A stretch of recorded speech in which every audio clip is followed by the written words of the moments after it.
بسم الله الرحمن الرحيم رب اشرح لي صدري ويسر لي أمري واحلل عقدة من لساني يفقهوا قولي. الحمد لله وحده والصلاة والسلام على من لا نبي بعده وعلى آله وأصحابه الذين أوفوا عهده. أما بعد فأعوذ بالله من الشيطان الرجيم. بسم الله الرحمن الرحيم. يا أيها النبي إذا جاءك المؤمنات يبايعنك على ألا يشركن بالله شيئا ولا يسرقن ولا يزنين ولا يقتلن أولادهن ولا يأتين ببهتان يفترينه بين أيديهن وأرجلهن ولا يعصينك في معروف فبايعهن واستغفر لهن الله إن الله غفور رحيم. صدق الله العظيم وصدق رسوله النبي الكريم الأمين. ان اللہ وملائکتہ یصلون علی النبی یا ایہا الذین آمنوا صلوا علیہ وسلموا تسلیما. الصلاۃ والسلام علیک یا سیدی یا رسول اللہ وعلی آلک واصحابک یا حبیب اللہ. مولاي صل وسلم دائما ابدا علی حبیبک خیر الخلق كلهم منزه عن شريك في محاسنه فجوهر الحسن فيه غير منقاسم. يا أكرم الخلق مالي من ألوذ به سواك عند حلول الحادث العممي. ربي صل وسلم دائما أبدا علی حبیبک خیر الخلق کلہم. اللہ تبارک و تعالی جل جلالہ وعم نوالہ واتم برہانہ وعظم شانہ کی حمد و ثنا اور حضور سرور کائنات مفخر موجودات زینت بزم کائنات دستگیر جہاں غم گسار زماں سید سرواراں حامی بے کساں قائد المرسلین خاتم النبیین احمد مجتبی جناب محمد مصطفیٰ صلی اللہ علیہ وآلہ واصحابہ وبارک وسلم کے دربار گہر بار میں ہدیہ درود السلام عرض کرنے کے بعد وارثان منبر و محراب، ارباب فکر و دانش، نہایت ہی معزز و محتشم حضرات و خواتین، سامعین و ناظرین، رب ذوالجلال کے فضل اور توفیق سے گوجرانوالا کی سرزمین پر بھٹی میرج ہال میں ماہ رمضان المبارک کے پر نور لمحات میں ادارہ صراط مستقیم پاکستان کے زیر اہتمام 15ویں سالانہ فہم دین کورس میں ہم سب کو شرکت کی سعادت حاصل ہو رہی ہے. آج ہماری گفتگو کا موضوع ہے اسلام کی اپنی بیٹیوں سے گفتگو. میری دعا ہے رب ذوالجلال ہم سب کو قرآن و سنت کا فہم عطا فرمائے، قرآن و سنت کے ابلاغ و تبلیغ اور اس پر عمل کی توفیق عطا فرمائے، اور اسلام کے بیٹوں اور اسلام کی بیٹیوں کو اپنے اسلام کی بات پر کان دھرنے کی اور عمل کرنے کی توفیق عطا فرمائے. اس سے قبل فہم دین کورس میں جو اس سے پہلے کے کورسز ہیں ان میں ایک کورس کے اندر یہ موضوع بیان ہو چکا ہے، دختران اسلام کا آئیڈیل کردار، اور گزشتہ کورس میں پردہ سے متعلق ایک اہم موضوع گزر چکا ہے۔ آج اسی سلسلہ کی بڑی ضروری گفتگو اسلام کی اپنی بیٹیوں سے گفتگو کے عنوان سے پیش کی جا رہی ہے۔ میری دعا ہے رب ذوالجلال ہماری اس کورس میں حاضری کو ہمارے دکھوں کا علاج بنائے، ہمارے گناہوں کا کفارہ بنائے اور ہمارے جنت میں جانے کا سبب بنائے۔ اسلام نے پہلے دن سے ہی مردوں کے ساتھ ساتھ عورتوں کی تعلیم اور تربیت پر خصوصی توجہ دی ہے۔ رسول اللہ صلی اللہ علیہ وسلم کے پاس خواتین اسلام مختلف مسائل کے استفسار کے لیے پہنچتی اور نبی اکرم صلی اللہ علیہ وسلم اپنے ابر کرم سے ان کی اس تشنگی کو بجھاتے اور ان کے قلب و نظر کو سیراب فرما دیتے۔ ایک دن ایک خاتون آئی، حضرت سیدنا ابو سعید خدری رضی اللہ تعالیٰ عنہ اس کی روایت کرتے ہیں، اور صحیح بخاری شریف میں یہ حدیث شریف موجود ہے۔ رسول اللہ صلی اللہ علیہ وسلم کے پاس ایک صحابیہ آئیں اور انہوں نے یہ کہا، یا رسول اللہ صلی اللہ علیہ وسلم ذهب الرجال بحدیثک، یہ مرد حضرات جو ہیں انہیں ہر وقت اللہ کی طرف سے یہ سنہری موقع میسر ہے کہ آپ کی باتیں سنتے ہیں اور ان کو یاد کرتے ہیں، جبکہ ہمیں اتنا وقت نہیں ملتا، ان کو زیادہ وقت مل رہا ہے اور یہ آپ کے فرامین کو زیادہ یاد کر رہے ہیں، تو میں عورتوں کی طرف سے نمائندہ بن کے آئی ہوں، ہمارا بھی ایک تقاضا ہے، فاجعل لنا من نفسک یوما، ایک دن ہمیں عطا فرما دیں، جمعے کے اندر یعنی 7 دنوں کے اندر ایک دن ہمیں دے دیں، ناتی کفی ہے، اس دن میں ہم آپ کے پاس حاضر رہیں، تعلمنا مما علمک اللہ، جو رب نے تجھے سکھایا ہے آپ اس میں سے ہمیں بھی عنایت فرمائیں۔ یہ اس خاتون نے رسول اللہ صلی اللہ علیہ وسلم کے سامنے آ کر اپنی ایک تڑپ کا اظہار کیا،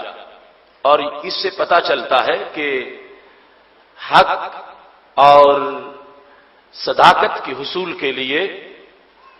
ایک رشک اور کسی کے ساتھ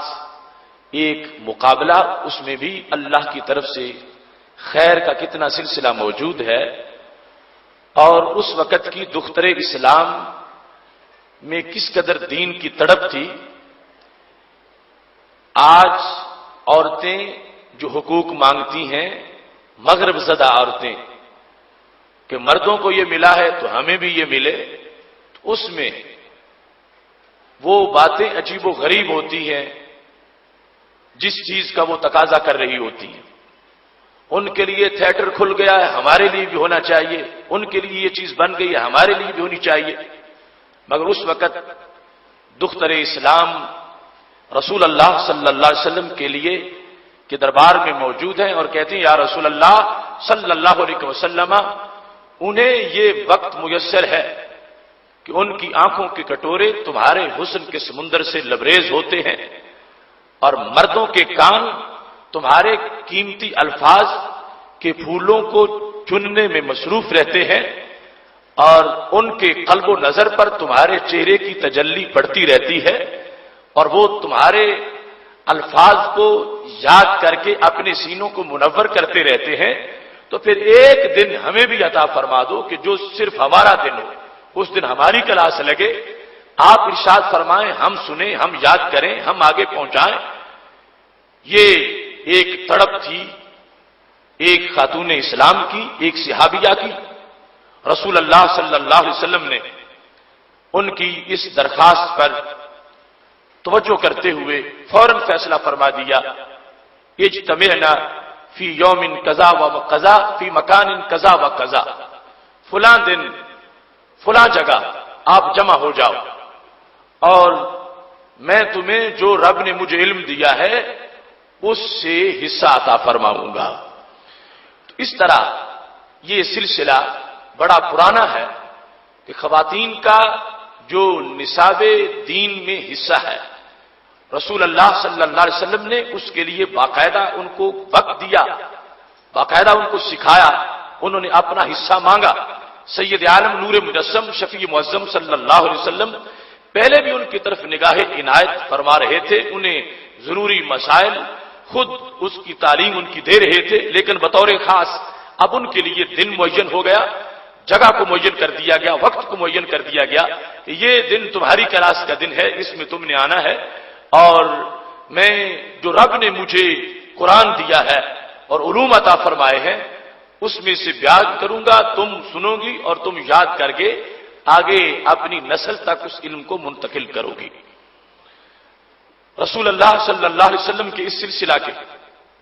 مختلف خطابات ہیں جو درجنوں نے سینکڑوں ہیں کہ جن میں آپ نے دختران اسلام کو براہ راست خطاب کرتے ہوئے ان کو مختلف احکام پر مطلع کیا اور ان کی جو علمی حیثیت ہے اس کی تعمیر کی، اور وہ خواتین جو پہلے ایک عام سا مبلغ علم رکھتی تھی وہ اس امت میں کوئی مفسرہ بن گئی، کوئی محدثہ بن گئی، کوئی فقیہہ بن گئی، وہ ولیہ، وہ مفکرہ، یہ انداز رب ذوالجلال نے ان خواتین کو عطا کیا کہ رسول اللہ صلی اللہ علیہ وسلم کی آمد سے پہلے جن کا نام سوائے جہالت اور حقارت کے حوالے کے اور کچھ نہ تھا، محبوب علیہ الصلوۃ والسلام نے ان کو بلند مقام بھی دیا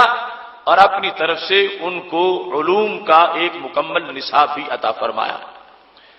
اس سلسلہ میں قرآن مجید برہان رشید کی سورہ ممتحنہ کی آیت نمبر 12، اس میں ایک خاص عہد کا ذکر ہے جو رسول اللہ صلی اللہ علیہ وسلم نے خواتین سے لیا کہ یہ اس بات پر میرے ساتھ وعدہ کرو کہ عہد کر لو اور یہ بیعت کر لو کہ جو میں کہہ رہا ہوں اس پر تم نے پکے رہنا ہے اور کبھی بھی زندگی میں آگے سرے منہ بھی نہیں جانا، اور یہ اپنی زندگی کا مکمل نصاب رکھنا ہے۔ قرآن مجید برہان رشید میں ہے، رب ذوالجلال نے فرمایا یا ایھا النبی اذا جاءک المؤمنات، اے غیب کی خبریں دینے والے محبوب، جب آپ کے پاس مومنات آ جائیں، ایمان والی عورتیں، کیوں آئیں؟ یبایعنک، بیعت کرنے کے لیے، کس چیز پر؟ علی اللہ یشرکن باللہ شیئا، وہ یہ کہیں کہ اللہ کے ساتھ وہ کسی کو شریک نہیں ٹھہرائیں گی۔ پہلے نمبر پر اس چیز پر وہ بیعت کرنے کے لیے آ جائیں۔ پھر ولا یسرقن، اور وہ چوری نہیں کریں گی۔ دوسرے نمبر پر ولا یزنین، وہ بدکاری نہیں کریں گی۔ ولا یقتلن اولادہن، وہ اپنی اولاد کو قتل نہیں کریں گی۔ جس طرح کہ اس وقت بچیوں کو زندہ درگور کرنے کا معاملہ تھا، تو ان سے جو کلمہ پڑھ گئی ہیں یہ بیعت وصول کرو، یہ عہد کریں، نہ شرک کریں گی، نہ چوری کریں گی، نہ بدکاری کریں گی، اور نہ ہی اپنی اولاد کو قتل کریں گی۔ اس کے بعد فرمایا ولا یاتین ببہتان یفترینہ بین ایدیہن وارجلہن، اپنے ہاتھوں اور قدموں کے درمیان جس بہتان کو وہ گڑیں ایسا بھی نہیں کریں گی۔ اس کا مطلب یہ ہے کہ اس وقت یہ رواج تھا کہ کوئی عورت مثال کے طور پر بانجھ ہے تو وہ کسی کا بچہ اٹھا کے لے آتی اور اپنے خامند کو کہتی کہ یہ میرے ہاں پیدا ہوا ہے. خامند کہیں سفر پہ تھا، وہ گھر لوٹ کے واپس آیا تو اس نے کسی کا وہ بچہ جو اٹھایا ہوا اس کو یہ شو کیا کہ یہ میں نے جنم دیا ہے اور یہ تیرا بچہ ہے. اس طرح کی وارداتیں ہوتی تھیں. تو خالق کائنات نے فرمایا یہ بھی ان سے بیعت لو کہ ایسی بات بھی اسلام کی کوئی بیٹی نہ کرے. اور جنہوں نے کلمہ پڑھ لیا ہے، مومنات بن گئی ہے، وہ اس چیز پر بھی پوری طرح پابندی کرے. ولا یعصینک فی معروف، اور کسی بھی اچھے کام میں یہ تمہاری نافرمانی نہ کریں. اس پر یہ جامع ہے ایک بیت. معروف ہر چیز اس میں داخل ہو گئی کہ جو بھی اچھائی کا کام ہے، یہ عورتیں جو کلمہ پڑھ رہی ہیں شوق سے اور پڑھ چکی ہیں، ان کو کہو کہ معروف میں اب تم میری مخالفت نہیں کرو گی. اس سلسلہ میں کبار محدثین اور متقدمین مفسرین کا یہ قول ہے کہ بالخصوص معروف کے اندر جو بیعت ہو رہی تھی تو وہ یہ تھی اللہ یخبشن وجہا، کہ اگر مرگ کا موقع ہو تو چہرہ نہیں نوچنا، ماتم نہیں کرنا، بین نہیں کرنے، ہائے ہائے نہیں کرنا، اور گریبان نہیں پھاڑنا، اور ہلاکت کے الفاظ اور بین کے مختلف الفاظ ان کو ادا نہیں کرنا. ولا ینشرن شعرا، ساری زندگی اپنے بالوں کو ننگے نہیں ہونے دینا. ولا ینشرن شعرا، اپنے بال بکھرنے نہیں دیں گی. اس پر بیعت کریں کہ ان کے بال کسی غیر محرم کو نظر نہیں آئیں گے. اس پر یہ مسلمان عورتیں اے محبوب تمہارے ساتھ بیعت کریں کہ ہمارے بال کسی کو نظر نہیں آئیں گے، کسی غیر محرم کی نگاہ ہمارے بالوں پر نہیں پڑے گی. ولا یحدثن الرجال الا ذا محرم، بیعت کریں کہ ساری زندگی ہم کسی غیر محرم سے گفتگو نہیں کریں گے، کسی غیر محرم سے ہم بولیں گی نہیں. اس بات پر یہ تمہارے ساتھ محبوب بیعت کریں جنہوں نے کلمہ پڑھ لیا ہے. ایسی بیعت کرنے اگر یہ آ گئی ہیں، اور جو ضروری بیعت ہے، جب ایسے یہ اپنا عزم ظاہر کر رہی ہیں، فبایعہن، تو پھر ان کی بیعت وصول کر لو. اللہ فرماتا ہے میں محبوب تجھے کہہ رہا ہوں یہ بیعت اس بار کرنا چاہتی ہیں ایمان کی خاطر، اور یہ ضروری بیعت ہے ان کے لیے. فبایعہن، ان کی یہ بیعت وصول کر لو، یعنی ان سے یہ عہد دینا چاہتی ہیں، یہ عہد لے لو ان سے. واستغفر لہن اللہ، اور پھر اللہ سے ان کے گناہوں کی معافی کی درخواست بھی کر دو کہ جو اس بات پر بیعت کر رہی ہیں پہلے جو کچھ ہو چکا ہے وہ تم محبوب مجھے کہو میں ان کو معاف کروں تو میں معاف کر دوں گا. یعنی جس نے معاف کرنا ہے وہ کہتا ہے محبوب تم مجھے کہو واستغفر لہن، ان کے لیے معافی آپ ان کے گناہوں کے لیے وہ مجھے کہے کہ اے اللہ ان کے گناہوں کو معاف کر دے، مغفرت آپ ان کے لیے طلب کریں. تو کیا ہوگا؟ فرمایا ان اللہ غفور الرحیم، بے شک اللہ بخشنے والا ہے اور بہت بڑا مہربان ہے. یہ ایک عہد نامہ قرآن مجید برہان رشید ہمارے گھروں میں موجود ہے. اور جس وقت کوئی باپ اپنی بیٹی کو گھر سے رخصت کرتا ہے، یہ بھی لوگوں نے رسم بنائی ہے، قرآن کے سائے میں کرتا ہے، قرآن جہیز میں دیا جاتا ہے. تو قرآن کا مطلب یہ ہے کہ جو قرآن کہتا ہے اس کو سمجھا جائے اور اس کے مطابق عمل کیا جائے. اب اس ایک آیت کا جو تقاضا ہے اس کو اگر کوئی اسلام کی بیٹی سامنے رکھے تو پوری زندگی اس کی نور سے بھر جائے. تھوڑی سی اس کو پابندی کرنا پڑے گی، تھوڑا سا اپنے آپ کو سنبھالنا پڑے گا. اور ضروری ہے یہی عورت اگر بگڑ گئی تو معاشرے کا سب سے بڑا فتنہ اور شیطان کا جال، اس کا نام حدیث میں آ گیا، اور اس کو شیطان کا زہریلا تیر کہہ دیا گیا، اور اس کو فتنوں کی ماں کہہ دیا گیا. اور یہی خاتون اگر مومنہ بنی اور پھر اس کے ساتھ اس نے اپنے آپ کو سنبھالا اور قرآن کے سائے میں رہی اور حضرت سید عائشہ صدیقہ رضی اللہ تعالی عنہا کی تعلیمات کا زیور پہنا اور حضرت فاطمہ رضی اللہ تعالی عنہا کی چادر کے نیچے رہی تو پھر اسی کو صادقہ کہا گیا، اسی کو قانتہ کہا گیا، اسی کو صابرہ کہا گیا، اسی کو صائمہ کہا گیا، اسی کو ساجدہ کہا گیا، اسی کو راکعہ کہا گیا۔ یہی نسل نو کا بہت بڑا مزرعہ قرار پائی اور یہی انسانی فصل کے نکھار کا بہت بڑا منبع اور کھیت قرار پائی۔ اسی سے تقویٰ کے پھول کھلے، اسی سے پرہیزگاری کی بہار آئی، یہی صالحین کی ماں کہلائی اور یہی زہاد کا مرجع کہلائی۔ اسی کی گود کو جنت کے مناظر میں سے منظر قرار دے دیا گیا، اسی کی تربیت کو ایک انسانی کردار کی بہت بڑی درسگاہ قرار دے دیا گیا، اور اس ایک عورت کے شستہ کردار کو 70 صدیقوں سے بڑا کردار قرار دے دیا گیا، کیونکہ اس نے قرآن کو سیکھا ہے، قرآن کو سنا ہے، نبی علیہ السلام کے فرمان کو سن کر اپنی پوری زندگی اس کے زیر سایہ بسر کر ڈالی ہے۔ محتشم سامعین حضرات، ایک طرف آج کا ماحول کہ آج موبائل کا استعمال اور پھر اس میں پیکج اور گھنٹوں غیر محرموں سے باتیں، اور ادھر قرآن کا یہ فرمان ولا یاسینک فی معروف، میرے محبوب جس نے میرا کلمہ پڑھنا ہے وہ زندگی بھر غیر محرم سے نہیں بولے گی، اس کی بات نہیں ہوگی، وہ بیعت کرے اس پر تو اس سے بیعت وصول کرو، اور یہ بیعت لازم ہے۔ ادھر ایک جملہ بولنا حرام ہو، گناہ کبیرہ، سوائے اس کے کہ کوئی مریضہ ہے وہ حکیم کو بتانا چاہتی ہے اپنا مرض، کسی کیس میں وہ گواہی دینا چاہتی ہے کسی حاکم کے سامنے، وہ مستثنا چند باتیں صورتیں جدا ہیں۔ اس کے سوا معاذ اللہ جس کو آج گناہ نہیں سمجھا جا رہا اور گھنٹوں ٹائم بھی ضائع کیا جا رہا ہے اور ٹائم کے ساتھ ساتھ اپنا ایمان ضائع کیا جا رہا ہے،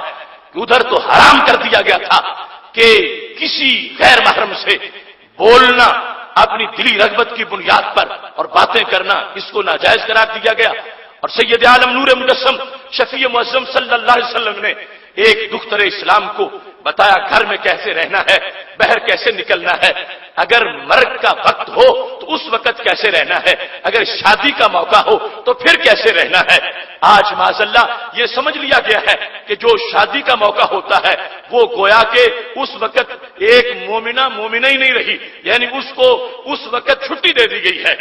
پتہ ہی نہیں چلتا کہ کوئی عیسائی ہے یا کوئی مسلمان ہے، کوئی یہودیہ ہے یا کوئی مومنہ ہے۔ شادی کی تقریبات کو یوں اپنی زندگی سے خارج قرار دے کر کہ جو اسلام کے تقاضے تھے وہ باقی زندگی میں تھے، آج کا دن مجھ سے بری ہے، اس میں چھوٹے بڑے سارے اس طرح شریک ہو جاتے ہیں الا ماشاء اللہ۔ اور دوسرا جب خدا بچائے کوئی افسوس مرگ یا ناگہانی کوئی موقع ہوتا ہے، اس وقت جو بے صبری اور اس وقت جو اسلامی احکام کی خلاف ورزی ہوتی ہے وہ ایک مستقل المیہ ہے۔ آج اس وقت رمضان المبارک کے اس پرنور ماحول میں قرآن ہمارے سامنے ہے اور دھیان ہمارا اس کی طرف ہے، اور رب ذوالجلال کا جو مغفرت کا بادل ہے وہ بارش بن کے برس رہا ہے، اور سید عالم نور مجسم شفیع معظم صلی اللہ علیہ وسلم کی نگاہ ناز گنبد خضرا سے اپنی امت کی طرف دیکھ رہی ہے۔ ایسے میں عہد بھی کرنا ہے، دختران اسلام نے ہم سب نے ان احکام کے مطابق ان کو سمجھنا بھی ہے، اور پھر صرف کانوں کی لذت کے لیے نہیں، ایمان کے وقار کے لیے اور ایمان کی بہار کے لیے کہ چلو جب تک پتہ نہ تھا کوئی اور معاملہ تھا، حالانکہ لازم ہے جس وقت کوئی بالغ ہو جائے، مرد ہو یا عورت، کہ جیسے نماز فرض ہے ایسے ہی زندگی گزارنے کا رستہ جاننا بھی فرض ہے۔ جو نہیں پوچھتی نہیں جانتی وہ مجرمہ ہوگی، جو مرد نہیں پوچھتا وہ مجرم ہوگا۔ ہاں اس کے باوجود وقت گزر گیا جو گزر گیا، اب یہ قرآن اور رسول اللہ صلی اللہ علیہ وسلم کے یہ فرامین اور جن کو آپ نے سکھایا ان کا کردار میں تمہارے سامنے مختصر سے وقت میں پیش کر رہا ہوں، تاکہ یہ میرے لیے بھی ذریعہ نجات بن جائے اور آپ سب کے لیے بھی ذریعہ نجات بن جائے۔ رسول اللہ صلی اللہ علیہ وسلم اس آیا کریمہ کی تشریح، سب سے مشکل وقت وہ ہوتا ہے جب کسی کا باپ فوت ہو گیا، کسی کی ماں فوت ہو گئی، کسی کا بیٹا فوت ہو گیا، جگر پارا جدا ہو گیا، کسی کا بھائی دنیا سے چلا گیا۔ اب وہ وقت لوگ کچھ کہہ دیتے ہیں کہ اب ہمیں کچھ نہ کہو، جو کچھ ہم سے ہوتا ہے ہم وہ کرتے ہیں، اور جو کچھ زبان پہ آتا ہے ایسے ایسے شکوے رب سے، ایسے ایسے جھگڑے رب سے،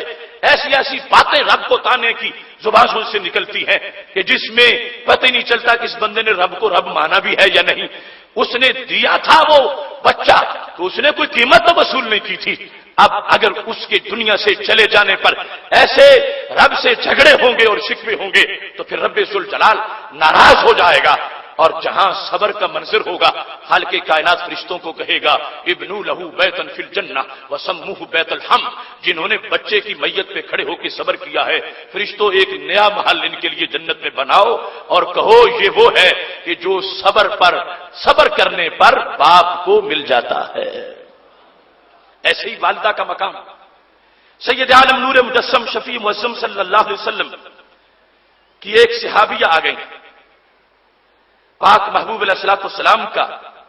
وہ یہ درس سن چکی تھی کہ سید عالم نور مجسم شفیع معظم صلی اللہ علیہ وسلم نے یہ ارشاد فرمایا تھا بخاری شریف میں موجود ہے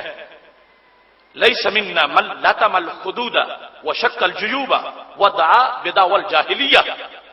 فرمایا وہ عورت میری امت میں نہیں ہے. لیس منا وہ ہماری نہیں, وہ ہم سے نہیں, وہ ہمارے طریقے پر نہیں. کون؟ فرمایا جس نے ایسے وقت پر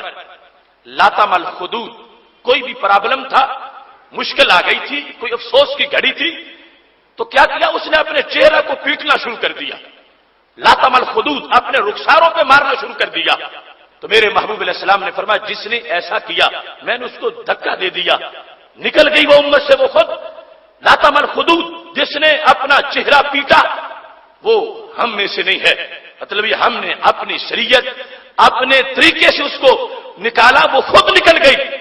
اور کون؟ فرمایا جس شق الجیوب جس نے گریبان پھاڑا. یعنی یہ عادتیں ہیں خواتین کے اندر, یعنی بے صبری میں کپڑے بھی پھاڑ دیتی ہے.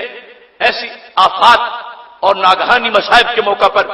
تو میرے محبوب علیہ الصلوۃ والسلام فرماتے ہیں جس نے ایسا کام کیا وہ میری ملت سے نہیں ہے, وہ میری امت سے نہیں ہے. اب کتنا بڑا جملہ ہے اور کتنی بڑی جھڑکی ہے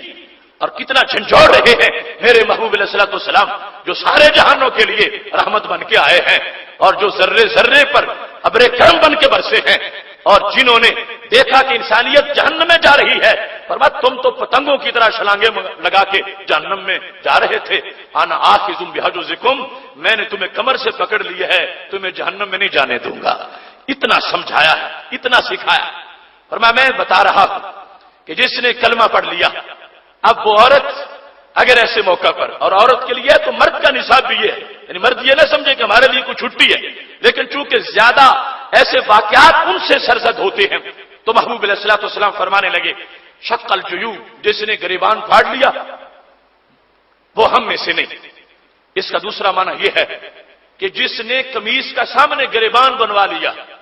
فرمایا وہ اسلام کی بیٹی نہیں ہے. شق الجیوب جس نے قمیص میں سر ڈالنے کے لیے گریبان سامنے بنایا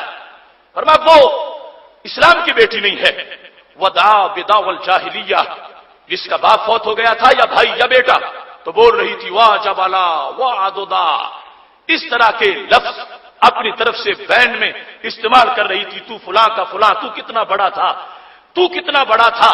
اور اللہ نے تجھے دنیا سے اٹھا کر ہمارا کتنا بڑا نقصان کیا, اللہ کو کتنی ضرورت تھی تیری. معاذ اس طرح کی باتیں اور اس فوت شدہ کی اس طرح کی تعریف جو باتیں اس میں موجود نہیں ہے. فرمایا جو عورت اس انداز میں کسی کے مر جانے پر اپنے اہو بکا اپنے الفاظ استعمال کرے گی اور دعوی جاہلیہ کہا کہ یہ جاہلیت کی آوازیں ہیں, جس نے ایسا کیا رسول اللہ صلی اللہ علیہ وسلم ارشاد فرماتے ہیں اس کا تعلق میری امت سے نہیں ہے. میری امت میں جو ہے وہ قانتہ صابرہ خاتون ہے کہ جس وقت ایسا موقع بن گیا اس نے پھر بھی رب کا شکر کیا, صبر کیا, اور آنکھوں سے آنسو پر شریعت میں پابندی نہیں ہے. اور وہ جو حالت اضطراب میں نکل جائے آواز رونے کی اس پر پابندی نہیں ہے, لیکن وہ بہن وہ الفاظ وہ جملے اور اس طرح کی صورتحال اور زور زور سے آوازیں بلند کرنا اس سے منع کیا جا رہا تھا. اور پھر وہ جو ساتھ تانے ہیں رب ذوالجلال کو اور جو شکوے ہیں خالق کائنات سے، اس سے بطور خاص نبی علیہ الصلوۃ والسلام نے منع کیا، فرمایا جس نے ایسا کیا وہ ہم میں سے نہیں ہے، اس نے ہمارے طریقے کو چھوڑ کر جاہلیت کے طریقے کو اپنا لیا ہے۔ پاک محبوب علیہ الصلوۃ والسلام کی اس تقریر کا سنو اثر کتنا ہوا۔ سید عالم نور مجسم شفیع معظم صلی اللہ علیہ وسلم تشریف فرما ہے، ایک خاتون آ گئی، نام ان کا ام خلاد تھا، حضرت ام خلاد رضی اللہ تعالی عنہا آئی کس موقع پر کہ ان کے بیٹے کی شہادت ہو چکی تھی، بیٹا شہید ہو گیا، جنگ میں گیا شہید ہو گیا، نبی علیہ السلام واپس آئے، اب یہ پاک محبوب علیہ السلام کے پاس آ گئی، میرا بیٹا شہید ہو گیا،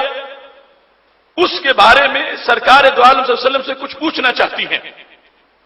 کوئی شکوہ نہیں کرنا چاہتی۔ جب آئیں تو صورتحال دیکھ کر صحابہ کو بڑا تعجب ہوا، ماں ہو، بیٹا فوت ہو چکا ہو، اور کہیں دور کسی زمین پر نہ چہرہ دیکھا ہو اور نہ ہی جستے پاک کے پاک پہنچی ہو، اب امانت دی تھی اسلام کو اور وہ امانت قبول ہو گئی۔ جس وقت ام خلاد نبی علیہ الصلوۃ والسلام کے دربار میں پہنچی، صحابہ کہتے ہیں وہی یا متنقبہ، تو چہرے کا نقاب کیا ہوا تھا، پورا باپردہ جس وقت آئیں، تسأل عن ابنہا، نبی علیہ السلام سے اپنے بیٹے کے بارے میں پوچھ رہی تھی، وہو مقتول، بیٹا شہید ہو چکا تھا۔ فقال لها بعض اصحاب النبی صلی اللہ علیہ وسلم جئتی تسألین عن ابنک وانت متنقبہ، اپنے شہید بیٹے کے بارے میں پوچھنے آئی ہو اور اتنا نقاب کیا ہوا ہے۔ صنف نازک کو جب ایسا تیر لگتا ہے تو ہوش اڑ جاتے ہیں، یہ آغاز ہے صدمے کا، اس وقت تمہیں خبر پہنچی ہے کہ بیٹا شہید ہو گیا ہے اور اتنا نقاب کر کے اتنے صبر سے آئی ہو۔ صحابہ کرام علیہم رضوان تعجب سے دیکھ رہے تھے۔ اس سے جب پوچھا، دیکھو ایک اسلام کی بیٹی صبر کا کتنا بڑا کوہ ہمالیہ ہوتی ہے، اور جس نے نبی علیہ السلام سے سیرت کے سبق پڑھے ہیں اس کا کردار کتنا شستہ کردار ہوتا ہے اور کس حد تک رب ذوالجلال ان کو عظمت عطا فرماتا ہے۔ ایسا جملہ بولا، قیامت تک کی اسلام کی بیٹیوں کو ایک نصاب عطا کر دیا۔ حضرت ام خلاد رضی اللہ تعالی عنہا سے جب صحابہ پوچھ رہے تھے، بیٹا شہید ہو گیا اور چہرے کا اتنا پردہ اس وقت بھی کیا ہوا ہے، حالانکہ جاہلیت میں وہ عورتیں سر بھی کھول دیتی تھیں، بال نوچ رہی ہوتی تھیں، اور تم اتنے وقار سے پردے کی حالت میں آ کے اپنے بیٹے کی شہادت پوچھ رہی ہو۔ تو حضرت ام خلاد رضی اللہ تعالی عنہا کہنے لگیں، ان ارزا ابنی فلن ارزا حیائی، میرے محبوب کے غلاموں بیٹا شہید ہوا ہے، حیا تو شہید نہیں ہوا۔ ان ارزا ابنی، شہادت میرے بیٹے کی ہوئی، فلن ارزا حیائی، شہادت میری حیا کی تو نہیں ہوئی، میرے بیٹے کا جنازہ اٹھا، میری حیا کا جنازہ تو نہیں نکلا، یہ ٹھیک ہے، جگر پارا میرا دل سے جدا ہو گیا اور بیٹے کی شہادت کی خبر نبی علیہ السلام سے سن رہی ہوں، مگر جو ان کا دیا ہوا سبق ہے مجھے اس سے پتا چل رہا ہے، محبوب کا کھلا چہرہ سامنے ہو، بچے کی شہادت پر بھی میں بے صبری کیوں کروں؟ تمہارے دم سے ہے آباد میرا گلشن ہستی، جو تم ہو تو خزاؤں کا کوئی خطرہ نہیں مجھ کو۔ یا رسول اللہ صلی اللہ علیہ وسلم، آپ کے صدقے سب کچھ ملا، آپ کی زیر سایہ اس نے جام شہادت نوش کر لیا۔ صحابیہ ہیں، صنف نازک ہیں اور جواب دے رہی ہیں، ایسا موقع ہے تو میں اپنے حیا پر پانی نہیں پھیروں گی، اپنے حیا کو برقرار رکھوں گی، اور جو نبی علیہ السلام کا دیا ہوا طریقہ ہے اس طریقے کے مطابق ہوں۔ اب دیکھو جاہلیت کا زمانہ کیسا تھا، انقلاب کیسے آیا ہے، یہ بیعت کرنے والی عورتیں، انہوں نے نبی علیہ السلام کی اس بیعت کی لاج کیسے رکھی ہے کہ ایسے ایسے گمبھیر حالات میں جہاں کلیجہ منہ کو آتا ہے اور انسان کے جگر پگھل جاتے ہیں، یہ صنف نازک پھر بھی صبر کر کے قیامت تک کی بیٹیوں کو بتا رہی تھی کہ بعد میں آنے والیوں تم نے دیکھنا ہے کہ ہم نے جنہوں نے براہ راست نبی علیہ السلام سے پڑھا تھا ہمارا کردار کیا ہے، ہمارے کردار کو دیکھ کر تم نے اپنا کردار استوار کرنا ہے کہ ایسے موقع پر جب مصیبت آ جائے تو وہ مصیبت کسی اور چیز پہ ہو، وہ تمہاری حیا پہ مصیبت نہ ہو، وہ تمہارے شرم پہ مصیبت نہ ہو، وہ تمہارے پردے کا جنازہ نہ نکل جائے، بلکہ اس وقت بھی پردے میں رہ کر یہ ثابت کرو کہ ہم نے کسی اور کا کلمہ نہیں پڑھا، ہم نے گنبد خضرا کی ہریالی کی قسم کھائی ہے۔ آج تو ہمیں ایسے بھی نام نہاد مفکرین کا سامنا ہے جو کہتے ہیں چہرے کا پردہ ہوتا ہی کوئی نہیں، بس باقی پردہ ہے، چہرے کا کوئی پردہ ہی نہیں۔ ایک تو وہ مغرب زدہ خواتین این جی اوز میں جنہوں نے مختلف دفتر بنا رکھے ہیں اور اسلام کی بیٹیوں کو بے رہروی کی طرف لگانا چاہتی ہیں، اور وہ غیروں کی پالتو ایجنٹ عورتیں پاکستان میں ان کے مشن پر کام کر رہی ہیں، وہ نام کی مسلمان، اور دوسری طرف ایسے نام نہاد مفکرین جو پہلے معاشرہ آتش فشاں ہے اور اوپر سے کہتے نہیں چہرہ اس کا کوئی پردہ ہی نہیں ہے۔ ان کے مذہبی جلسوں میں عورتیں بے حجاب اپنی ٹانگوں پہ ٹانگیں چڑھائے بیٹھی ہوتی ہیں، اور شرم نہیں آتی ان لوگوں کو کہ قرآن و سنت کی کتنی دھجیاں تعلیمات کی اڑائی جا رہی ہیں۔ ادھر میرے محبوب علیہ السلام کا نور نگر ہے، مدینہ شریف ہے، اس خاتون کا بیٹا بھی شہید ہو چکا ہے، مگر پھر بھی چہرہ ڈھانپا ہوا ہے، اور بتانا چاہتی ہیں کہ ہم نے جن سے پردے کے سبق سیکھے ہیں انہوں نے ہمیں چہرے کا پردہ بھی بتایا ہے۔ محتشم سامعین حضرات، یہاں اس بات کو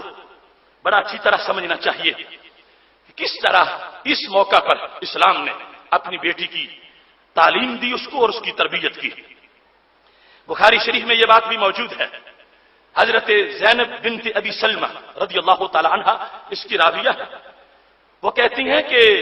ام المومنین حضرت ام حبیبہ رضی اللہ تعالی عنہا جو ہمارے محبوب صلی اللہ علیہ وسلم کی زوجہ محترمہ ہے، حضرت امیر معاویہ رضی اللہ تعالیٰ عنہ کی ہمشیرہ، حضرت ابو سفیان رضی اللہ تعالیٰ عنہ کی بیٹی ہیں حضرت ام حبیبہ ام المومنین، جب ان کو پیغام پہنچا کہ حضرت ابو سفیان رضی اللہ تعالیٰ عنہ فوت ہو گئے، حضرت ابو سفیان اپنے باپ کی وفات کی خبر پہنچی، تو تیسرا دن جب گزر رہا تھا وفات کے بعد، آپ نے زرد رنگ کی خوشبو منگوائی اور وہ خوشبو اپنے چہرے پہ لگائی، اپنی ہتھیلیوں پہ لگائی، اور لگانے کے بعد جو عورتیں آئی ہوئی تھیں پاس تعزیت کے لیے ان کو کہا، کہنے لگی یہ جو تم نے مجھے یہ کام کرتے دیکھا ہے، کنت ان ھذا لا غنیہ، مجھے اس چیز کی کوئی ضرورت نہ تھی، میں نہیں پسند کرتی خوشبوؤں کو، مگر اس وقت کیوں لگائی؟ کہتی لولا انی سمعت رسول اللہ صلی اللہ علیہ وسلم یقول لا يحل لامرأة تؤمن بالله واليوم الآخر ان تحد على میت فوق ثلاث الا على زوج فانها تحد عليه 4 اشهر وعشرا۔ میں نے اپنے نبی علیہ الصلوۃ والسلام سے سنا ہے، میرے آقا اور میرے خامد انہوں نے یہ بتایا تھا کہ جو عورت اللہ پر ایمان رکھتی ہے اور مجھ پر ایمان رکھتی ہے اور آخرت پر ایمان رکھتی ہے، اس کے لیے حلال ہی نہیں کہ وہ 3 دنوں سے زائد کسی پر سوگ منائے، 3 دنوں سے زائد کسی کے فوت ہو جانے کے بعد حالت سوگ میں رہے، سوائے زوج کے کہ اگر اس کا زوج فوت ہو جائے تو پھر وہ ایسا کر سکتی ہے کہ 4 مہینے اور 10 دن حالت سوگ میں رہے گی، اس کے سوا خواہ باپ فوت ہو جائے، خواہ بیٹا فوت ہو جائے، خواہ بھائی فوت ہو جائے، اس کے لیے یہ جائز نہیں ہے کہ وہ سوگ کی حالت میں رہے۔ کہنے لگی ابا جی میرے فوت ہوئے تھے، 3 دن مکمل ہو گئے ہیں، میں خوشبو لگا کے بتانا چاہتی ہوں کہ میرا آخرت پر بھی ایمان ہے، میرا اللہ پر بھی ایمان ہے، میرا رسول اللہ صلی اللہ علیہ وسلم پر یقین ہے۔ میں نے صرف اس لیے خوشبو لگائی ہے کہ میری بیٹیوں کو پتا چلے کہ ہماری امی ام حبیبہ کے ابا جی جب فوت ہوئے تھے تو انہوں نے نبی علیہ السلام کے فرمان کو پس پشت نہیں ڈالا تھا، نبی علیہ السلام کے فرمان کو سامنے رکھا تھا، فرمایا مجھے خوشبو لگانے کی کوئی حاجت نہ تھی، لیکن یہ خوشبو اس طرح لگانا یہ سوگ کے ختم کرنے کا اعلان ہے، تو میں یہ زرد رنگ کی خوشبو لگا کر یہ بتا رہی ہوں کہ جو نبی علیہ الصلوۃ والسلام سے سنا ہے اس پر عمل کر کے ہم یہ ثابت کرنی چاہتی ہیں کہ ہم نے جاہلیت کی ساری رسمیں مسترد کر دی ہیں اور ہم نے نبی علیہ السلام کی غلامی کا پٹا گلے میں ڈالا ہے۔ حضرت ام حبیبہ رضی اللہ تعالی عنہا ہی سے نہیں اور بھی متعدد صحابیات سے امہات سے ایسی باتیں مروی ہیں اور ان کا ذکر بھی بخاری شریف میں ہے۔ اختصار سے صرف یہ مختصر سا پہلو آپ کے سامنے ذکر کر رہا ہوں کہ سید عالم نور مجسم شفیع معظم صلی اللہ علیہ وسلم نے ہر چیز کے لحاظ سے ایسا نصاب عورتوں کو عطا کیا کہ جو حالت، جیسا موسم اور جس قسم کے مراحل ہیں ان میں باقاعدہ رہنمائی فرمائی ہے، اور رہنمائی کرنے کے ساتھ ساتھ ان کو اتنا شستہ کردار پھر ملا ہے وہاں ماحول کے اندر کہ جن عورتوں نے سنا تھا انہوں نے عمل کر کے دکھایا کہ نعرے عشق کے اور محبت کے کھوکھلے نہیں تھے، سچے نعرے تھے کہ نبی علیہ الصلوۃ والسلام نے جہاں کھڑا کر دیا ہے، اسلام کی بیٹی نے ساری زندگی وہی گزاری ہے، چونکہ یہاں سے آگے جانے کو سرکار جب حرام کہتے ہیں تو میں سرکار سے پیار کر کے آگے پھر جاؤں، یہ کیسے ہو سکتا ہے؟ یہ سنت مطہرہ کا جذبہ تھا کہ جس پر پوری ملت اسلام میں اگر ہم نظر دوڑاتے ہیں تو پیچھے ہمیں ایسی مائیں نظر آتی ہیں کہ جنہوں نے اپنے صالح کردار کے ساتھ آج تک اسلام کی متاع کرام آیا پر پہرا دے کے دکھایا ہے۔ اور تو اور رہا، جب ان ازواج میں یا یہ جو دختران اسلام ہیں ان کا اپنا وقت وصال آیا تو اس میں سیر فرش میں آپ کو بات سناؤں، وہ جو شہزادی کونین رسول اللہ صلی اللہ علیہ وسلم کی جگر کا ٹکڑا حضرت فاطمہ طیبہ طاہرہ صالحہ عابدہ رضی اللہ تعالی عنہا، ان کا وصال کا وقت قریب تھا۔ تلخیص الحبیر جلد نمبر 2 صفحہ نمبر 239 پر ان کا یہ قول موجود ہے، اور مسند امام احمد میں بھی جب وقت وصال قریب آیا تو استقبلت القبلۃ، وہ سارے شکوے شکایتیں جو لوگ کرتے ہیں ان میں سے کسی چیز کا کوئی تصور نہ تھا، بڑے سرور میں تھی، بڑے یقین میں تھی، بڑے اطمینان میں تھی، اور خود دنیا سے جاتے وقت استقبلت القبلۃ، اپنا منہ قبلے کی طرف پھیر لیا، وتوسدت یمینہا، اپنا دایاں بازو نیچے رکھا، اوپر اپنا چہرہ رکھا اور چہرہ قبلے کی طرف کیا، اور قبلے کی طرف اس لیے کیا کہ قیامت تک جو زہرا کی خاتمہ ہوگی اور قیامت تک جو فاطمہ سے پیار کرنے والی ہوگی اس کو سبق مل جائے کہ فاطمہ رضی اللہ تعالی عنہا تو دنیا سے جا رہی تھی، روح نکل رہی تھی، پھر بھی چہرہ قبلے کی طرف کیا گیا ہوا تھا، اور وہ کوئی حضرت فاطمہ رضی اللہ تعالیٰ عنہ سے اپنی دعوت کا دعویٰ نہ کرے کہ جس کا سر قبلے کی طرف اور چہرہ جھکتا ہی نہیں حالت سجدہ میں۔ حضرت فاطمہ رضی اللہ تعالیٰ عنہ کی روح نکل رہی ہے، اور یہ اثر ہے اگر یہاں روح نکلتے وقت سر قبلے کی طرف ہے تو پھر حضرت امام حسین رضی اللہ تعالیٰ عنہ کا بھی سر سجدے میں ہے۔ ادھر سیدہ فاطمہ رضی اللہ تعالیٰ عنہ نے خود چہرہ قبلے کی طرف کیا، اپنے دائیں ہاتھ پہ رکھا اور بتا دیا کہ جو میری بیٹیاں ہیں، جو ملت اسلام کی بیٹیاں ہیں اور جو مجھ سے پیار کرنے والی ہیں اور جو قیامت تک زہرا کا ورد کریں گی، میں ان کو اپنا پیغام دینا چاہتی ہوں کہ جب تک بدن میں جان ہو تو پھر قبلے کی طرف حاضری ہو، رب کے دربار میں سجدہ ہو، اور خالق کائنات جل جلالہ کو بھول کر نماز کے وقت کو چھوڑ نہ دیا جائے اللہ کے دربار کی حاضری کو، بلکہ حاضری برقرار رکھی جائے تاکہ روح نکل رہی ہو پھر بھی وہ سر عادی بن چکا ہے کہ جھکتا ہے تو قبلے کی طرف جھکتا ہے۔ سید عالم نور مجسم شفیع معظم صلی اللہ علیہ وسلم نے یہ نصاب عطا کیا دختر اسلام کو، اور اس کی اگلی صورت بطور خاص جو عمومی نصاب ہے خاتون خانہ کے لیے، اس میں بھی حضرت فاطمہ رضی اللہ تعالی عنہا کا ایک استفتاء، ایک تڑپ، ایک سوال نبی علیہ الصلوۃ والسلام سے، اس میں بھی آج کی اسلام کی بیٹی کے لیے ہزاروں سبق موجود ہیں۔ ابو داؤد شریف میں یہ حدیث شریف موجود ہے،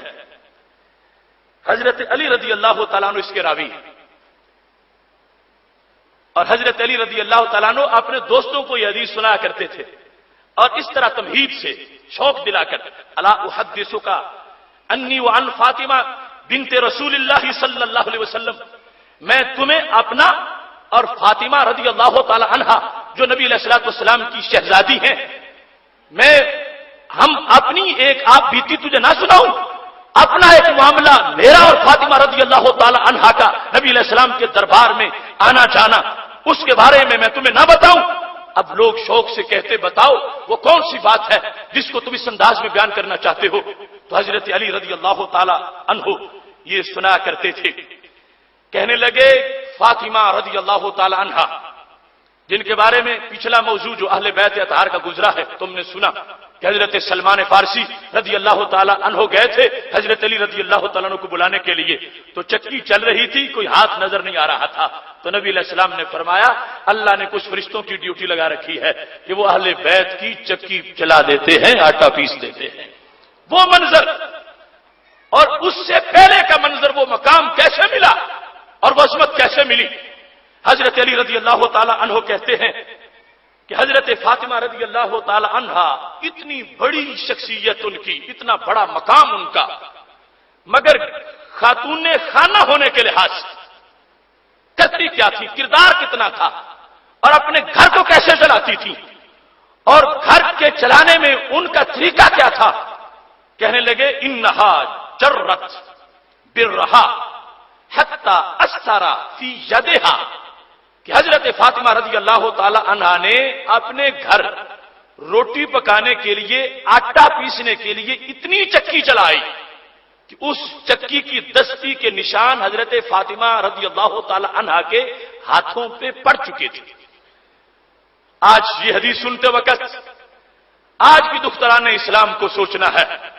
کہ وہ فاطمہ طیبہ طاہرہ سیدہ کائنات رضی اللہ تعالی عنہا، وہ جنتی خواتین کی سردار فاطمہ رضی اللہ تعالی عنہا، وہ امور خانہ میں اگر ہوتا رسول اللہ صلی اللہ علیہ وسلم سے ان کا تقاضا تو سونے کا گھر بنا کے دے دیا جاتا۔ حضرت فاطمہ رضی اللہ تعالی عنہا، حضرت علی رضی اللہ تعالیٰ عنہ کہتے ہیں اتنی چکی چلائی انہوں نے، ہاتھوں میں نشان پڑ گئے۔ وسطت بالقربۃ حتی اثر فی نہرہا، نہر کہتے ہیں چھاتی کے اوپر والے حصے پہ، کہتے ہیں انہوں نے کنویں سے مشکیزیں اتنے بھرے کہ رسا یہاں رکھ کے کھینچتی تھی تو چھاتی پہ داغ پڑ چکا تھا۔ کنویں سے پانی نکالتی ہیں اپنے بچوں کے لیے، اپنے گھر کے لیے، وہ ڈول کھینچتی ہیں، روزانہ بار بار کھینچتی ہیں، ادھر ہاتھوں پہ نشان ہیں، ادھر چھاتی کے اوپر، وہ سینے کے اوپر والے حصے پہ نشان بن چکے ہیں۔ پھر حضرت علی رضی اللہ تعالی عنہ کہنے لگے وَكَنَسَتِ الْبَيْتَ، گھر میں جھاڑو دیتی تھی، حتی برت ثِيَابُهَا، یہاں تک کہ کپڑے گرد آلود ہو جاتے تھے۔ آج دیکھو اپنے گھر کی صفائی ایک عورت کے لیے آر ہے، شرم ہے، اور کہتی ہے 10 خادمائیں ہوں وہ کام کریں، میں گھر کا کام کیوں کروں؟ میں تو اتنے بڑے باپ کی بیٹی ہوں۔ تو کون ہے جو حضرت فاطمہ سے بڑے باپ کی بیٹی ہو؟ حضرت فاطمہ رضی اللہ تعالی عنہا امور خانہ کے اندر کیسا کردار ہے؟ حضرت علی رضی اللہ تعالی عنہ کہتے ہیں کانا سد، جھاڑو دیا البیتا، گھر میں، حتی برت ثیابھا، یہاں تک کہ کپڑے گرد آلود ہو جاتے تھے۔ کہتے ہیں اسی دوران جب اتنی مشقت کرتی تھی تو ہمیں پتا چلا کہ نبی علیہ الصلوۃ والسلام کے پاس کچھ غلام اور کچھ لونڈیاں آ گئی ہیں اور نبی علیہ السلام ان کو تقسیم کرنا چاہتے ہیں صحابہ میں۔ تو حضرت علی رضی اللہ تعالیٰ عنہ کہتے ہیں قلت، میں نے کہا لو اتیتی ابا کے، اے فاطمہ وقت اچھا ہے، چلو اپنے ابا جی کے پاس، فسالتی ہے خادمہ، تو نبی علیہ السلام سے ایک لونڈی مانگ کے لے آؤ، خادمہ ہو، وہ گھر کام کرے، کیا حال ہے؟ تو فوجدت عنده خداسا، مگر دیکھا کہ سرکار تو پروانوں کے جھرمٹ میں ہے، کوئی ادھر صحابی کوئی ادھر صحابی دائیں بائیں بیٹھے ہیں، لوگ اپنی حاجات مانگ رہے ہیں، سوالات پوچھ رہے ہیں، نبی علیہ الصلوۃ والسلام جواب دے رہے ہیں۔ اب دیکھو سرکار نے دین کو کتنا ٹائم دیا، وہ بیٹی جو جگر کا ٹکڑا ہے ان کو یہ حوصلہ نہ ہو سکا کہ میں تو باجی میں آ گئی ہوں، میں بات کرنا چاہتی ہوں، ان خادموں کو اپنے پاس سے ہٹا دو، یہ کہیں بیٹھ جائیں انتظار کریں، پہلے میں تو ملاقات کر لوں۔ اس دین کو اتنا پیار دیا ہے محبوب علیہ الصلوۃ والسلام نے کہ پیاری فاطمہ یہ نہ کہہ سکیں کہ جو پاس بیٹھے صحابہ ہیں ان کو اٹھا دو اور میں اپنی بات کر لوں۔ حضرت فاطمہ رضی اللہ تعالی عنہا کی یہ تربیت تھی۔ کہنے لگی جب میں نے لوگوں کو مسائل پوچھتے دیکھا تو میں خود سمجھ گئی، میں واپس آ گئی، میں نبی علیہ الصلوۃ والسلام سے بات نہ کر سکی، نہ میں نے کسی کو کہا کہ اٹھ جاؤ میں آ گئی ہوں، میں بات کرنا چاہتی ہوں۔ کہتی ہیں میں لوٹ کے واپس آ گئی۔ حضرت علی رضی اللہ تعالی عنہ کہتے ہیں دوسرے دن میں بھی ساتھ گیا تو حضرت فاطمہ رضی اللہ تعالی عنہا نبی علیہ السلام کی در پاک پہ پہنچی۔ جب وہاں پہنچی تو محبوب علیہ الصلوۃ والسلام نے فرمایا ما کان حاجاتو کے، فاطمہ بتاؤ کیا حاجت ہے، کس کام کو آئی ہو؟ یعنی یہ نبی علیہ الصلوۃ والسلام تو دلوں کی بات جانتے ہیں کہ آج کا آنا کس انداز میں ہے. ما حاجاتو کے، فاطمہ حاجت کیا ہے، کس کام کے لیے آئی ہو؟ فسکتت، حضرت فاطمہ رضی اللہ تعالی عنہ چپ کر گئی، بولتی نہیں. کل آ کے چلی گئی کہ لوگ بیٹھے ہیں، اب تو کوئی اور بیٹھا نہیں. نبی علیہ السلام پوچھتے ہیں حاجت کیا ہے، کام کیا ہے، کیوں آئی ہو فاطمہ؟ تو حضرت فاطمہ رضی اللہ تعالی عنہا خاموش ہو گئی. فقلت، حضرت علی کہتے ہیں میں نے کہا انا احدثک یا رسول اللہ صلی اللہ علیہ وسلم، یہ چپ کر گئی ہیں، میں بتاتا ہوں یہ کیوں آئی ہے. حضرت علی رضی اللہ تعالیٰ عنہ جو حدیث لوگوں کو سناتے ہیں بیان کر کے کہ میں تمہیں سناؤں کہ نبی علیہ السلام کے دربار میں میری اور فاطمہ کی حاضری کیسے ہوئی. میں کہتا ہوں یا رسول اللہ صلی اللہ علیہ وسلم یہ کس کام کے لیے آئی ہیں؟ تو فرمایا ٹھیک ہے تم بتاؤ کیا کام ہے. تو حضرت علی رضی اللہ تعالی عنہ نے کہا جرت برہا، محبوب صاحبزادی آپ کی ہے مگر چکی اتنی چلاتی ہیں حتی اثرت فی جدہا، ان کے ہاتھوں پہ نشان پڑ گئے. اور وحملت بالقربہ حتی اثرت فی نہرہا، مشکیزیں اتنے اٹھائے ہیں انہوں نے پانی کے بھرے ہوئے کہ چھاتی پر بھی نشان بن گئے ہیں. اور یہ سارا کام گھر کا. فلما ان جاءک الخدم امرتها ان ناتیک، جب اتنے خادم آ گئے ہیں تو میں نے ان کو کہا تھا چلو ہم بھی چل کے مانگتے ہیں. نبی علیہ الصلوۃ والسلام کوئی عورت خاتون ہمیں تمہاری مدد کے لیے دے دیں، گھر میں کچھ کام وہ کرے کچھ آپ کریں. اور یہ کیا صورتحال ہے حضرت فاطمہ تمہاری؟ یقیہا حرما ہی فیہ، کہ جس مشقت میں حضرت فاطمہ پڑی ہوئی ہے میں چاہتا ہوں کہ آپ کوئی خاتمہ دے دیں تاکہ یہ اتنے بڑے کام سے مشقت سے بچ جائے. اب اس میں کئی پہلو قابل غور ہیں. آج یہ باتیں ان کو اگر کوئی عام سا کسی کا سسر اپنے داماد کے بارے میں ایسی باتیں سن لے کہ وہ میری بیٹی کو تو اس نے کوئی چیز بھی نہیں سہولت دے رکھی، میری بیٹی خود آٹے پیستی ہے، خود مشکیزیں اٹھا رہی ہے، خود بوکر بھاری وہ جھاڑو دے رہی ہے، تو وہ اپنے داماد کو جھڑکیاں سسر دینا شروع کر دے کہ تم نے کیا کیا. مگر میرے محبوب علیہ الصلوۃ والسلام نے حضرت علی رضی اللہ تعالی عنہ سے ایک لفظ بھی ایسا ذکر نہیں کیا. اور ان چیزوں پر یہ سکوت میرے محبوب علیہ الصلوۃ والسلام کا یہ بتاتا ہے کہ یہ خاتون خانہ کے کام ہے. اگر اس کو یہ کرنے پڑ گئے ہیں تو اس میں کوئی قباحت نہیں، یہ اس کو کرنے چاہیے. ہاں اگر کسی کے پاس سہولت کے مواقع ہیں تو وہ فراہم کرے، ورنہ یہ کوئی لازم نہیں خامند پر کہ وہ ان چیزوں کے اہتمام میں اس کا مواخذہ کیا جائے کہ اس نے کیا کیا ہے کیا نہیں کیا. اب سید عالم نور مجسم شفیع معظم صلی اللہ علیہ وسلم نے یہ چیزیں دیکھ لیں. اور دوسرا اپنی طرف سے جو پیار ہے میرے محبوب علیہ السلام کو حضرت فاطمہ رضی اللہ تعالی عنہا سے وہ بھی طے شدہ ہے کہ سب سے زیادہ محبوبہ ہے محبوب علیہ السلام کی، یعنی سب سے زیادہ ان سے پیار ہے. تو یہ بھی ایک طبی طور پر بھی ایسا تقاضا ہو سکتا تھا کہ پتہ ہی نہیں چلا اتنی مشقت فاطمہ کر رہی ہیں، آج کے بعد ایسا فاطمہ مت کرنا، میں ابھی سے بندوبست کرتا ہوں. وہ چاہے تو جنت کی ہزاروں حوریں حضرت فاطمہ کی دہلیز پہ آ کے کھڑی ہو جائے. مگر میرے محبوب علیہ السلام کا جملہ کیا تھا؟ سمجھتے تھے کہ آج میں اپنی فاطمہ کے لیے ہزاروں حوریں تو کھڑی کر سکتا ہوں مگر کل امت کی بیٹیاں بھی تو ہوں گی. ایسا نصاب دوں کہ ان کو بھی نصاب مل جائے، ایسی چیز دوں کہ وہ میرے جگر کے ٹکڑے کوئی نہیں، میرے امتی جو ہے ان کے جگر پاروں کو بھی نصاب مل جائے. میرے محبوب علیہ السلام کے ہاں کمی تو کوئی نہ تھی، جو فرماتے فوراً میسر ہوتا اور ہمیشہ کے لیے وہ سلسلہ ایسا جاری ہو جاتا حضرت فاطمہ رضی اللہ تعالی عنہا کے لیے. لیکن محبوب علیہ السلام کے لفظ سنو، اور یہ سبق ہے کہ باپ اپنی بیٹی کو جو بیاہ کے بھیجتی ہے وہ آگے کچھ کہے تو یہ آگے اس کو کیا کہے، باپ کیسے دلاسا دے، باپ کیسے تربیت کرے، باپ کیسے اس خاندان کو آباد رکھنے کے لیے کردار ادا کرے. میرے محبوب علیہ السلام ایسی بات بھی کر سکتے تھے کہ حضرت فاطمہ رضی اللہ تعالی عنہا کا دل برداشت ہو جاتی کہ مجھے تو اس گھر میں کچھ دیا ہی نہیں جا رہا. سرکار مزید فرماتے اگر کہ یہ فاطمہ تم کیا کرتی ہو؟ نہیں، نبی علیہ السلام نے جو جملے بولے فرمانے لگے یا فاطمہ تو اتق اللہ فاطمہ خدا سے ڈرو، یا فاطمہ تو اتق اللہ، وہ جو پہلے ڈرنے والی فاطمہ ہے، رات مصلی پہ گزر جاتی ہے، دن روزے میں گزر جاتی ہے، مشقت بھی کرتی ہے. اتق اللہ یا فاطمہ، فاطمہ رب سے ڈرو. وَأَدِّي فَرِيضَةَ رَبِّكِ، اپنے رب کا فریضہ ادا کرتی رہو. ادی فریضۃ ربک، اپنے رب کا فریضہ ادا کرو. وَعْمَلِي عَمَلَ أَهْلِكِ، اپنے گھر کا کام دستور جاری رکھو. وَعْمَلِي عَمَلَ أَهْلِكِ، جو تمہارے اہل کا کام ہے، جو حضرت علی رضی اللہ تعالیٰ عنہ کے گھر میں کر رہی ہو،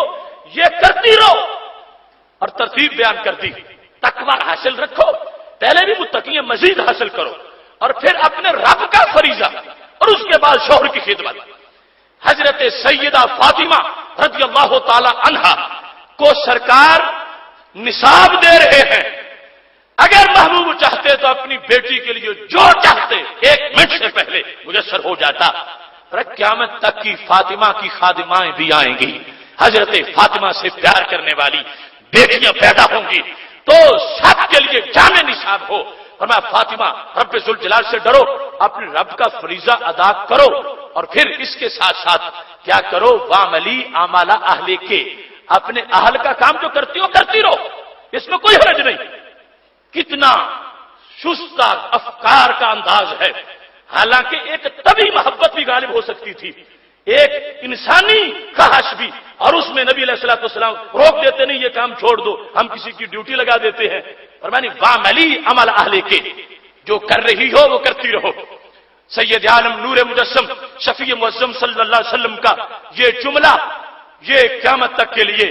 والدین کے لیے ایک درس حیات ہے کہ اپنی بیٹیوں کو جس وقت ایسے معاملات میں وہ بریف کریں، ان کو کچھ سمجھائیں، تو یہ باتیں بتائیں کہ ایک ہے رب کا فرض، اس کے بعد ہے اس گھر والے کا فرض، اس کی خدمت. ان چیزوں کو پیش نظر رکھا جائے. میرے محبوب علیہ الصلوۃ والسلام جس وقت یہ بتا چکے، اب فرمانے لگے فاطمہ چونکہ تم آئی ہو تو ہم خالی تو تجھے نہیں بھیجیں گے، تجھے دوں گا اور قیامت تک کی اسلام کی بیٹی کو بھی دے دوں گا. کیا فرما اذا اخذت مضجعک، فاطمہ جب کام کاج کر کے رات نماز پڑھ کے اپنے بستر پہ لیٹنے لگو، سبحی ثلاثا و ثلاثین، 30 مرتبہ سبحان اللہ کہنا ہے. وحمدی ثلاثا و ثلاثین، 33 مرتبہ، پہلا بھی 33 مرتبہ، ثلاثا و ثلاثین 33 مرتبہ سبحان اللہ کہنا ہے، اور دوسرے نمبر پر 33 مرتبہ الحمدللہ پڑھنا ہے. وکبری 34 و ثلاثین، اور 34 مرتبہ اللہ اکبر کہنا ہے. فتل کا میاں، میری بیٹی فاطمہ یہ 100 بن گیا. خیر اللہ کا من خادم، وہ لونڈی تمہارے ساتھ اتنا تعاون نہیں کرے گی جتنی یہ تسبیح تمہارا تعاون کرتی رہے گی. گئی تھی کہ بوجھ ختم ہو جائے، لیکن بظاہر تو بوجھ اور بڑھ گئے، بظاہر، حقیقت میں نہیں. یعنی اگر آج کے جیسے لوگوں کا دماغ ہو، کہے تھے کہ گئے تھے نمازیں بخشوانے، روزے گلے پڑے، کچھ چھٹی لینے گئے تھے، مفتی صاحب نے فلاں صاحب نے اور لازم کر دیا. میرے محبوب علیہ السلام نے فرمایا فاطمہ تم مجھ سے خادمہ مانگنے آئی ہو، میں تمہیں خادمہ سے بڑی چیز دے رہا ہوں، اور یہ تسبیح فاطمہ ہے. ورنہ سوتے وقت یہ پڑھ لیا کرو، یہ خیر لک من خادم، یہ خادم سے تمہارے لیے اچھا ہے. یعنی خادم کام کر کے وہ خادمہ تمہارے ساتھ اتنا تعاون نہیں کرے گی، تمہیں اس خادمہ کے کام کرنے سے اتنا ریلیف نہیں ملے گا، اتنا سکون نہیں ملے گا جتنا 100 بار کے اس ذکر سے رب تمہیں سکون عطا فرمائے گا. عظیم باپ کی عظیم بیٹی کی اگر لفظ سنو، یہ نہیں کہ ابا جی میں تو کام کر کر کے تھک گئی تھی اور چھٹی کچھ لینے آئی تھی، آپ نے اور لازم کر دیا. نہیں، کیا شان ہے سیدہ فاطمہ رضی اللہ تعالی عنہا کی. لفظ یہ ہے، قالت، بولی، رضیت عن اللہ وعن رسولہ، محبوب تمہاری فاطمہ رب سے بھی راضی ہو گئی ہے، رب کے نبی سے بھی راضی ہو گئی ہے. رضیت عن اللہ وعن رسولہ، فرمایا میں راضی ہوں. یہ خیال نہ ذہن میں لانا کبھی، اور یہ خیال نہ آئے کہ بچی آئی تھی، اس نے مانگا تھا اور میں نے جو اس نے مانگا تھا وہ نہیں دیا، کہ شاید بچی کے دل میں کچھ نہ آیا ہو، دل میں کوئی خیال ایسا نہ آ جائے۔ فرمایا میرے محبوب اور میرے ابا جی میں اپنی طرف سے اظہار کرتی ہوں، رضیت عن اللہ ورسولہ، میں راضی ہوں، رب پر بھی راضی ہوں، رب کے نبی علیہ السلام پر بھی راضی ہوں۔ دونوں ذاتوں کا بطور خاص ذکر کر کے سیدہ فاطمہ رضی اللہ تعالی عنہا نے اس بات کو قیامت تک کی بیٹیوں تک پہنچایا کہ دختران اسلام، جہاں رب کا نام زباں پہ آنا چاہیے وہاں رب کے محبوب علیہ السلام کا نام بھی زباں پہ ہونا چاہیے، اور یہ کہو میں اللہ سے راضی ہوں اور نبی علیہ السلام سے بھی راضی ہوں۔ اللہ تبارک و تعالی یہ اعزاز عطا کرتا ہے ایسے مقامات پر کہ جس وقت ایک انسان ایسے فیصلوں پر راضی ہوتا ہے، اور یہ قرآن کا فیصلہ ہے۔ آج تو دیکھو نا ایسی بیماری آ چکی ہے، ایسی وبا پھیل چکی ہے، ایسا وبال آ چکا ہے، یعنی اتنا نام نہاد روشن خیالی نے منہ کھول دیے ہیں مرد و زن کے کہ اب کہا جائے یہ شریعت ہے، یہ قرآن ہے، یہ سنت ہے، تو آگے جواب کئی قسم کے ملتے ہیں۔ کوئی کہتا نہیں آخر انسانی حق بھی ہے، آخر ہمارا بھی کچھ حق ہے، آخر انسان کا بھی کوئی تقاضا ہے، آخر عقل کی بھی کوئی مانگ ہے، آخر زندگی بھی گزارنی ہے، آخر دنیا بھی کچھ کہتی ہے، اس طرح کی باتیں آتی ہیں۔ مگر ادھر قرآن کہتا ہے وما كان لمؤمن ولا مؤمنة اذا قضى الله ورسوله امرا ان يكون لهم الخيرة من امرهم، فرمایا جب اللہ فیصلہ کر دے یا اللہ کے نبی علیہ السلام فیصلہ کر دے، فرمایا کسی مومن اور مومنہ کے لیے جائز نہیں ہے کہ وہ آگے اپنی زبان کھولے، چپ ہو جائے، سر تسلیم خم کر دے کہ جو سرکار نے فرما دیا، جو شریعت میں آ گیا، جو قرآن نے کہہ دیا میں اس کی پابند ہوں، میں کسی فیشن پرست عورت کی بات نہیں سنوں گی، میں کسی مغرب زدہ خاتون کے جال میں نہیں آؤں گی، میں کسی دنیا کی لیڈی کے فیشن کی طرف نہیں دیکھوں گی، میرے سامنے میرے رب کا قرآن ہے اور میرے نبی علیہ السلام کا فرمان ہے۔ محتشم سامعین حضرات، سید عالم نور مجسم شفیع معظم صلی اللہ علیہ وسلم نے جو مختلف اسباق دیے ہیں ان میں سے یہ گھر کے اندر رہنا اور پھر زندگی کا سفر طے کرنا، آج خالق کائنات جل جلالہ ہر بندے کے گھر کو شریعت کا رنگ عطا فرمائے۔ لوگ آ کر ایسی ایسی داستانیں بیان کرتے ہیں کہ انسان سن کے حیران رہ جاتا ہے کہ کیا کلمے کا اثر کتنا باقی رہ گیا، ایسے خرافات عورتوں میں آ گئے، ایسے فیشن، ایسی ایسی حماقتیں، یعنی عقل سلیم بھی ان چیزوں کی اجازت نہیں دیتی کہ جائے کہ کوئی شریعت اس میں سے کسی چیز کی حمایت کرتی ہو، اور سب کچھ چھوڑ کے یہ بھول چکی وہ اسلام کی بیٹی کہ میں نے کلمہ کس کا پڑھا تھا، کلمہ پڑھتے وقت یہ کہا تھا کہ اب اللہ اور اللہ کے نبی صلی اللہ علیہ وسلم مرضی تمہاری ہوگی، میری کوئی مرضی نہیں ہے، جو تم کہو وہ میرا دین، جو تم کہو وہ میری شریعت، جو تمہارا فیصلہ وہ میرا لائف کوڈ، میری زندگی کا نصاب۔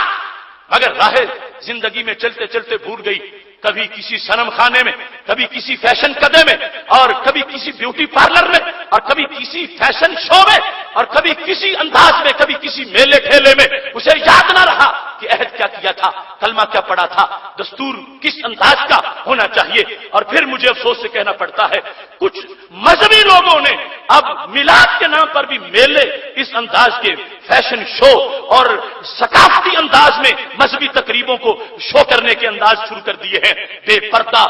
کھلے سر عورتیں وہاں جا کر درود پڑھ کے سمجھتی ہیں کہ ہم کوئی دین کا کام کر رہی ہیں، جبکہ پہلی اکائی دین کی پوری نہیں ہو رہی۔ میرے محبوب علیہ الصلوۃ والسلام نے فرما دیا، حدیث شریف صحیح بخاری شریف میں موجود ہے، اور اس حدیث شریف کے اندر ایک پورا نصاب حیات رسول اللہ صلی اللہ علیہ وسلم نے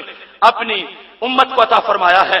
اور یہ جو دختران اسلام کا نصاب ہے اسے تفصیل سے بیان کیا۔ بخاری شریف میں ہے، حضرت ام سلمہ رضی اللہ تعالی عنہا روایت کرتی ہیں، استيقظ النبی صلی اللہ علیہ وسلم ذات لیلہ، کہ نبی علیہ السلام میرے حجرے میں تھے، ایک رات بیدار ہوئے، فقال سبحان اللہ، چونکہ سرکار کی نگاہ تو کہاں سے کہاں تک ہوتی تھی، بیٹھے حضرت ام سلمہ کے حجرے میں تھے، مگر اٹھتے ہی کہا سبحان اللہ۔ سبحان اللہ کہنے کا مطلب کیا تھا؟ فرمایا ماذا انزل اللیلہ من الفتن وماذا فتح من الخزائن، آج کی رات کتنے خزانے کھل گئے، قیامت تک جو کھلنے تھے۔ سرکار اٹھے ہیں، سبحان اللہ، خزانوں کے کھلنے پہ کہہ رہے ہیں، کتنے خزانے میری امت کے لیے کھل گئے. اور ساتھ ہی فرمایا ماذا انزل اللیلۃ من الفتن، کتنے فتنے اترا ہے، فتنے کتنے اترے، خزانے کتنے کھلے. یہ کہنے کے بعد فرمایا ایقظوا صواحب الحجر، حجروں والیوں کو جگا دو. نبی علیہ السلام کے ازواج مطہرات کے حجرے ہیں نا مسجد کے ساتھ ساتھ، حجرے والیوں کو، حجروں والیوں کو جگا دو. جو وجود ہے ازواج نبی علیہ السلام کے، ان کو حجروں والیوں کو جگا دو. اس کے بعد ایک جملہ بولا، قیامت تک کی دختر اسلام کو سبق دیا. ربا کاسیا فی الدنیا عاریہ فی الآخرہ، بہت سی عورتیں دنیا میں جو لباس پہننے والی ہیں حشر میں ننگی ہو چکی ہوں گی. ربا کاسیا، قسمت، قسمت کعبہ کہتے ہیں نا، غلاف کعبہ کو قسمت کپڑے کو کہتے ہیں. کاسیا کشک والے کاف کے ساتھ مطلب ہے کپڑا پہننے والی. ربا کئی، ربا کاسیا فی الدنیا، بہت سی عورتیں جو دنیا میں کپڑے پہنے ہوئی ہیں حشر ہوگا عاریہ، ننگی ہوں گی، فی الآخر، آخرت میں. سید عالم نور مجسم شفیع معظم صلی اللہ علیہ وسلم کے اس جملے کے 3 مطلب ہیں. پہلا یہ ہے کہ بہت سی عورتیں جو دنیا میں محلوں میں رہ رہی ہیں، 20 سوٹ ہیں، 40 ہر فنکشن میں جانے کا علیحدہ، بڑے ناز ہیں، بڑے نخرے ہیں. یہی عورتیں آج جن کو دوسرے فنکشن میں پہلا سوٹ پہن کے جانا پسند نہیں، قیامت کے دن بدن پر 1 انچ کپڑا بھی نہیں ہوگا. کیوں؟ کردار ایسا ہے. چھوڑ دیا میری شریعت کو، امام بنا لیا فیشن کو، کلمہ پڑھ لیا رواج کا. ربا کاسیا فی الدنیا، بڑے بڑے نوابوں کی بیویاں، بڑے بڑے جاگیرداروں کی بیویاں، بڑے بڑے مالداروں کی بیویاں، جن کے دنیا میں کپڑے سمجھائے نہیں جاتے، اتنے سوٹ ہیں لیکن عمل سے اتنی کوری ہیں. کپڑا تو ہے تقوی کا کپڑا، کپڑا ہے پرہیزگاری کا کپڑا، کپڑا ہے سنت نبوی کا کپڑا. اور میں جو آج وہ کپڑا پہنے گی کل قیامت کے دن بھی پردے میں ہوگی. اور آج جس نے وہ کپڑے چھوڑ دیے، آج جس نے اس شریعت کی طرف پیٹھ کر لی، آج جس نے اس شریعت کی نماز کو چھوڑ کر اپنے صرف فیشن کو اپنے پیش نظر رکھا، فرمایا یہاں وہ سمجھتی ہے کہ اگر ہفتے میں دوسرا سوٹ نہیں ہوگا تو میری عزت نہیں بنتی. کیا سوچتی ہے یہ عزت کو؟ حشر میں جب یہ ننگی ہو چکی ہوگی. ربا کاسیا فی الدنیا عاریہ فی الآخرہ، دنیا میں بہت سے سوٹ پہننے والی آخرت میں ننگی ہو چکی ہوں گی. کس بنیاد پر؟ میری شریعت سے غداری کرنے کی وجہ سے، میری شریعت کو چھوڑنے کی وجہ سے انہیں یہ انجام دیکھنا پڑ جائے گا. اس کا یہ مطلب نہیں کہ کپڑے پہننے زیادہ جائز نہیں. اللہ کا دیا ہوا پیسہ اس کو جائز خرچ کرنا جائز ہے، اور نعمت ہے تو اس کا اظہار بھی جائز ہے، مگر اس نعمت میں بھول جانا رب کو، اس نعمت کی مستی میں، اس کے نشے میں شریعت کی توہین کرنا اور شریعت کو پس پس ڈال کر شیطان کا کھلونا بن جانا، اس کی مذمت ہو رہی ہے. اور بہت سی ایسی ہیں کہ جو دنیا میں جن کے سوٹ گنے نہیں جا سکتے، مگر قیامت کے دن 1 انچ کپڑا بھی میسر نہیں ہوگا اور بالکل ننگی ہو چکی ہوں گی. ان کو سوچنا چاہیے کہ ایسی شرمندگی کا ان کو سامنا کیوں کرنا پڑ رہا ہے. لہذا آج کردار صحیح کریں تاکہ دنیا میں بھی پردے میں رہیں، عقبہ میں بھی پردے میں رہیں. دوسرا معنی کیا ہے؟ کاسیا، کپڑا پہننے والی. ربا کاسیا، فرمایا بہت سی کپڑا پہننے والی آخرت میں ننگی ہوں گی. کیا معنی ہے؟ فرمایا وہ کپڑے پہنتی ہیں تو بڑے ٹائٹ پہنتی ہیں، جن سے اعضاء پہچانے جاتے ہیں، جسم کے اعضاء کی شناخت ہو سکتی ہے. وہ یہ نہیں دیکھتی کہ شریعت نے پردہ لازم کیا اور شریعت نے کپڑے کا حکم دیا. وہ یہ کہتے ہیں اب نیا فیشن کیا آیا ہے، کپڑا سمٹ سمٹ کے، کم ہو کے انسانی بدن پر ٹائٹ ہوتے ہوتے، بازو پیچھے ہٹتے ہٹتے، دامن اور سمٹتے سمٹتے یہ صورتحال محبوب علیہ الصلوۃ والسلام فرماتے ہیں وہ پہنے ہوئے بھی یوں ہی جیسے ننگی ہوگی. کیا ان کا کپڑا ہے؟ فرمایا وہ آریہ. قیامت میں وہ بتا دیا جائے گا کہ انہوں نے کچھ نہیں پہنا. یہ بازاروں میں ننگیاں چلتی تھیں، یہ رشتہ داروں کے پاس دنیا میں ننگیاں جاتی تھیں، کیونکہ ان کے لباس